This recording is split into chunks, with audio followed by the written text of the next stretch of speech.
మహర్షుల తాళపత్ర గ్రంథాలలో దాగి ఉన్న శాస్త్రీయ నిత్య జీవన వికాస రహస్యాలు. తాళపత్ర నిధి డే 159.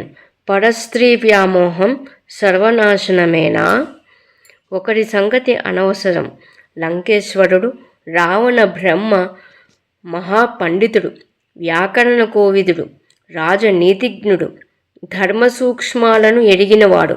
అర్థశాస్త్ర గణితాల్లోనూ, ఆయుర్వేదంలోనూ, శిల్ప గాంధర్వ శాస్త్రాల్లో అతనే సాటి.